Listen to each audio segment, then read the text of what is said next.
आइए आज हम बात करते हैं इंटीजर्स के कुछ प्रॉपर्टीज़ के बारे में। तो इंटीजर्स की फर्स्ट प्रॉपर्टी अगर आप देखें तो integers are bigger collection of numbers which is found by whole numbers and there negatives. What are whole numbers? Whole number starts from 0, 1, 2, 3 and up so on. ये सारे होल नंबर्स हैं। अब क्या कह रहा है कि इंटीजर कैसे बनते हैं? तो इंटीजर बनते हैं होल नंबर से और उनके नेगेटिव से। तो 0 का तो नेगेटिव हो नहीं सकता, तो बाकी नंबर्स का नेगेटिव मतलब कि -1, -2, -3 और भी आप आगे चलते चले जाएंगे। तो इन सब का जो कलेक्शन होता है वो होता है आपका इंटीजर सिस्टम। अब आइए अब हम बात करते हैं इसी इंटीजर के कुछ प्रॉपर्टीज़ के बारे में। तो सबसे पहले हम बात करते हैं क्लोजर प्रॉपर्टी के बारे में। क्लोजर प्रॉपर्टी का मतलब कि अगर किसी भी इंटीजर नंबर को दूसरे इंटीजर नंबर्स में जोड़ा जाए या घटाया जाए तो जो प्राप्त होने वाली संख्या होगी वह पुनः एक इंटीजर होगी। जैसे कि फॉर एग्जांपल यहाँ पर ए एक इंटीजर है और बी एक दूसरा इंटीजर है। इन दोनों को आपस में पहले जोड़ा जा रहा है फिर घटाया जा रहा है, तो इनका जो एडिशन या सब्सट्रैक्शन जो भी मिलेगा वो एक इंटीजर ही मिलेगा। तो ये हो गई क्लोजर प्रॉपर्टी। इसको एक एग्जांपल से देखिए। फॉर एग्जांपल 1 एक इंटीजर नंबर है, 3 एक दूसरा इंटीजर नंबर है। अगर हम 1 और 3 को आपस में जोड़ दें तो हमको क्या मिलता है? हमको मिलता है 4। और 1 में से 3 को माइनस कर दें तो हमको क्या मिलेगा? हमको मिलेगा -2। इस तरीके से आप देखते हैं कि एडिशन और सब्सट्रैक्शन किसी भी इंटीजर के लिए क्लोजर प्रॉपर्टी को दिखाई देता है। यहाँ पे क्लोजर प्रॉपर्टी का एग्जांपल। अगली प्रॉपर्टी इंटीजर सिस्टम की अगर हम बात करें तो वो है कम्यूटेटिव प्रॉपर्टी। कम्यूटेटिव प्रॉपर्टी क्या होती है कि अगर हम किसी इंटीजर को, ये एडिशन के लिए पहले बात यहाँ की जा रही है, अगर किसी इंटीजर को जोड़ा जाए और जोड़ करके अंकों का जो क्रम है उसको बदल दिया जाए तो जो प्राप्त होने वाला इंटीजर होगा वो दोनों समान होंगे। जैसे कि यहाँ पे आपको दिखाई दे रहा है कि पहले a+b लिखा गया है लेफ्ट हैंड साइड में, राइट हैंड साइड में अंकों का क्रम बदल करके b+a कर दिया गया है। तो ऐसा कर देने से हमारे सम पर कोई भी प्रभाव नहीं पड़ रहा है, टोटल पे कोई प्रभाव नहीं पड़ रहा है। फॉर एग्जांपल अगर आप लें 2 + 3 तो इसका सम आ रहा है 5। और अगर आप यहीं लिखना चाहें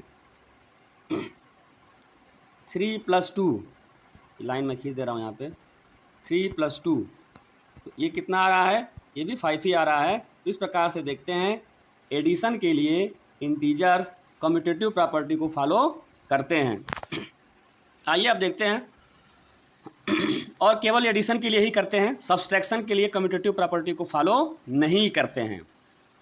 फॉर एग्जांपल जैसे कि अगर आप देखें यहाँ पे 2 - 3 अगर हम करें तो इसका रिजल्ट आता है -1। लेकिन अगर हम इसी को 3 - 2 करें तो इसका रिजल्ट आएगा 1। तो इस तरीके से आप देखते हैं कि सब्सट्रैक्शन के लिए कम्यूटेटिव प्रॉपर्टी को फॉलो इंटीजर नंबर नहीं करते हैं। इस बात को ध्यान रखेंगे। अब आइए अगली प्रॉपर्टी की बात करते हैं इंटीजर्स के एडिशन के लिए। वो प्रॉपर्टी है एसोसिएटिव प्रॉपर्टी। एसोसिएटिव प्रॉपर्टी का मतलब क्या है कि अगर दो इंटीजर को आपस में जोड़ा जा रहा है और उसमें तीसरे इंटीजर को जोड़ रहे हैं और इसी काम को हम थोड़ा बदल के करें, यानी कि हम बाद के दो इंटीजर को जोड़ें फिर उसमें पहला इंटीजर जोड़ें, तो हमारे रिजल्ट में कोई भी अंतर नहीं आता है। फॉर एग्जांपल यहाँ पर a, b और c 3 इंटीजर दिए गए हैं। पहले a और b को जोड़ करके बाद में उसमें c जोड़ा जा रहा है लेफ्ट हैंड साइड में। राइट हैंड साइड में पहले b + c को जोड़ा जा रहा है फिर उसमें a जोड़ा जा रहा है। आप देखेंगे रिजल्ट सेम आ रहा है।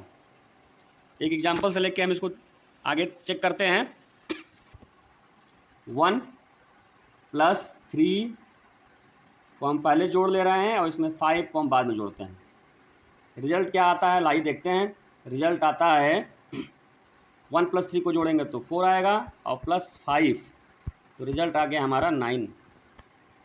इसी क्रम को हम एसोसिएटिव प्रॉपर्टी को रूल को फॉलो करते हुए अगले उसमें देखते हैं तो हमको क्या मिलता है, आइए देखते हैं। तो इस बार हम 1 को पहले बाहर कर देंगे और 3 और 5 को हम पहले जोड़ करके, ये 3 और 5 को जोड़ेंगे तो आएगा 8 और 1 + 8 करेंगे तो आ जाएगा 9। तो यहाँ पे आप देखते हैं कि दोनों ही दशाओं में रिजल्ट क्या आ रहा है, रिजल्ट 9 ही आ रहा है। इसलिए इंटीजर नंबर एडिशन के एसोसिएटिव प्रॉपर्टी को फॉलो करते हैं, इस बात का ध्यान रखेंगे। अब आइए हम कुछ मल्टीप्लिकेशन से संबंधित बारे में बात करते हैं और उसके पहले हम इसके आइडेंटिटी के बारे में बात कर लेते हैं इंटीजर्स के। तो 0 is the identity for integers. Identity का मतलब क्या होता है कि उसको जोड़ा जाए या घटा दिया जाए, कोई फ़र्क नहीं पड़ता उस नंबर की वैल्यू में। तो यहाँ पे देखिए, अगर 0 को किसी नंबर में जोड़ा जाए तो कोई भी फ़र्क उसमें वैल्यू में नहीं पड़ता है, वह सेम नंबर हमको मिल जा रहा है। तो इसलिए 0 को एडिशन के लिए आइडेंटिटी के रूप में हम स्वीकार करते हैं, लेते हैं। आइए अब हम अगले प्रॉपर्टी की तरफ बात करें।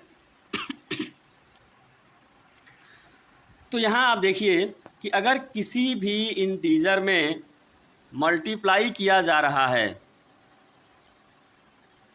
और एक इंटीजर पॉजिटिव है और दूसरा इंटीजर नेगेटिव है, तो रिज़ल्ट क्या आएगा, रिज़ल्ट हरदम नेगेटिव इंटीजर आएगा। इस बात को एकदम ध्यान में रख लेंगे आप कि अगर एक पॉजिटिव इंटीजर और एक नेगेटिव इंटीजर को आपस में मल्टीप्लाई किया जा रहा है तो रिज़ल्ट सदैव ऑलवेज अ नेगेटिव नंबर।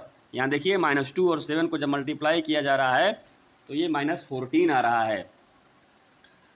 दूसरी चीज़ कि अगर दो नेगेटिव इंटीजर को आपस में मल्टीप्लाई किया जाए तो रिज़ल्ट हरदम एक पॉजिटिव इंटीजर ही आएगा।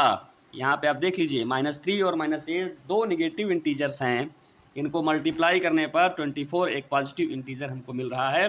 तो इन रूल्स को आप ध्यान में ले करके चलेंगे।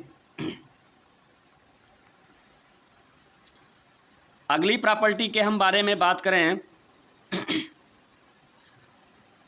यहाँ पे product of even number of negative integers is positive where as the product of odd numbers of negative integers is negative. अब इसका मतलब क्या है, इसका ये मतलब है कि अगर 2 या 2 से अधिक नेगेटिव 2, 4, 6, 8 इतने नेगेटिव इंटीजर्स को आपस में मल्टीप्लाई किया जाए तो उसका जो रिज़ल्ट आएगा वो क्या आएगा, वो पॉजिटिव आएगा।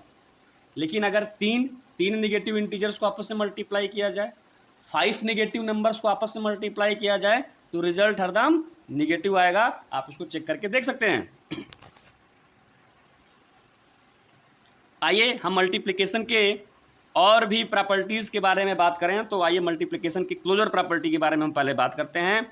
तो क्लोजर प्रॉपर्टी क्या कहता है कि अगर दो इंटीजर्स को आपस में मल्टीप्लाई किया जाए तो प्राप्त होने वाली जो संख्या होगी वो भी एक इंटीजर ही होगा। दूसरी प्रॉपर्टी कम्यूटेटिव प्रॉपर्टी के बारे में हम बात करें इंटीजर्स के लिए, तो अगर इंटीजर्स का मल्टीप्लाई किया जा रहा है और उसके बाद से क्रम बदल करके मल्टीप्लाई किया जा रहा है तो भी जो रिज़ल्ट आएगा उसमें कोई बदलाव नहीं आएगा, जैसा कि एडिशन के केस में हम लोगों ने देखा था। अब एडिशन के लिए जो आइडेंटिटी वैल्यू थी वो थी 0, तो मल्टीप्लिकेशन के लिए भी कोई आइडेंटिटी वैल्यू होनी चाहिए। तो मल्टीप्लिकेशन के लिए आइडेंटिटी वैल्यू है 1, यानी कि 1 से किसी इंटीजर में मल्टीप्लाई करने पर उसकी रिज़ल्ट में कोई फ़र्क नहीं पड़ता। अब एक और प्रॉपर्टी एसोसिएटिव प्रॉपर्टी के बारे में हम बात करें तो आप यहाँ देखेंगे अगर इंटीजर्स को दो इंटीजर्स को पहले मल्टीप्लाई करके उस मल्टीप्लिकेशन में तीसरे इंटीजर से मल्टीप्लाई किया जाए तो जो रिज़ल्ट आएगा वो रिज़ल्ट अगर दूसरे और तीसरे में इंटीजर में पहले मल्टीप्लाई कर दें और पहले वाले इंटीजर से बाद में मल्टीप्लाई करें उस समय जो रिज़ल्ट आएगा तो दोनों रिज़ल्ट क्या आएंगे, सेम आएंगे, जैसा कि हमने एडिशन के केस में देखा था। तो एडिशन और मल्टीप्लिकेशन के केस में हमको क्या मिला, तो एडिशन और मल्टीप्लिकेशन के केस में इंटीजर्स डिस्ट्रीब्यूटिव प्रॉपर्टी को फॉलो करते हैं। डिस्ट्रीब्यूटिव प्रॉपर्टी क्या है कि अगर एक ब्रैकेट में दो इंटीजर का एडिशन किया जा रहा है, जोड़ा जा रहा है, और ब्रैकेट के बाहर किसी तीसरे इंटीजर से उन दोनों को मल्टीप्लाई किया जा रहा है, तो हम क्या लिख सकते हैं? हम उसको इस प्रकार से लिख सकते हैं, यानी कि उस पहले इंटीजर का दूसरे इंटीजर से मल्टीप्लिकेशन प्लस पहले इंटीजर का तीसरे इंटीजर से मल्टीप्लिकेशन करने पर रिजल्ट सेम आएगा। इसको आप ध्यान में रखेंगे और अपने इंटीजर सिस्टम को सुदृढ़ करते हुए आगे बढ़ते चले जाएंगे।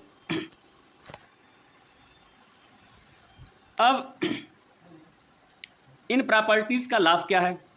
इन प्रॉपर्टी के जानने से हमारे जो कैलकुलेशन होते हैं वो आसान हो जाते हैं। अब हम आइए बात करते हैं डिवीज़न के लिए। तो किसी भी इंटीजर में 0 से डिवाइड करने पर कोई वैल्यू फाइंड नहीं होती है, और किसी भी इंटीजर में 1 से डिवाइड करने पर वैल्यू सेम वही इंटीजर आता है, उसमें कोई बदलाव नहीं होता है।